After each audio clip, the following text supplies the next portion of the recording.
As the early morning sun barely crested the Danube River along the border between Romania and Bulgaria, Liang Liang set foot on Bulgarian soil, dew clinging to its paws. Its first stop was Medgidia, a small border town in northeastern Bulgaria, where a folk market was in full swing just after Easter. The market exploded with scents: spicy roasted red peppers, sweet honey, and fresh bread. Colorful stalls had handcrafted jewelry, but those uniquely shaped lamps in the corners really grabbed Liang Liang's attention.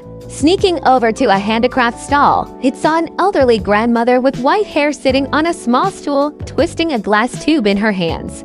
On the wooden rack sat a few rose glass lamps from Bulgaria. Their clear glass shades sported pretty red rose patterns, while the dark walnut bases showcased lovely spiral vine designs. As the grandmother lit the small candle, warm yellow light danced through the glass, casting rose-shaped shadows like scattered stars. Liang Liang quickly lowered its head and pressed a button on its backpack. The backpack lit up with a soft blue glow, recording the lamp's details: 12 centimeters shade diameter, 20 centimeters tall, about 80 lumens brightness, to 70 OK color temperature, and 92% glass light transmittance. It sent this data to HENGBOYI lab. In the market center, a lively group in colorful traditional costumes danced around a bonfire, their skirts swirling. Nearby, several Plovdiv paper lamps flickered in the warm glow. These lamps had cylindrical shades made from layers of mulberry bark paper, embroidered with Bulgaria's traditional sun patterns in gold thread. Their metal bases, fitted with small hooks, could be hung from tree branches. When someone lit the lead bulb inside one, Liang Liang hurried over soft white light shone through the mulberry paper, making the sun patterns extraordinarily clear, even revealing the fine fiber texture of the paper. A few days later, Liang Liang arrived in Plovdiv for the lively folk dance festival. The city was alive with excitement. Colorful carpets adorned the old stone streets, and the central stage sparkled with a sea of lamps. Liang Liang loved the Veliko Tarnovo beeswax lamps on stage. Their beeswax shades looked like honey, with cool Bulgarian designs on the ceramic bases, and they smelled amazing when lit. Liang Liang lounged on the steps, soaking in the sight of dancers twirling under warm beeswax lamps. The golden light made their red embroidery pop and blue skirts dance. It quickly turned on the backpack's multi-dimensional recording feature, capturing the lamp's details: 15 centimeters shade, 8 centimeters height, 120 lumens brightness, to 90 OK color temp, sending it all back to the lab. On the festival's final night, a lampboat parade was held in the square. People placed various lamps on small boats and let them drift along the city's river.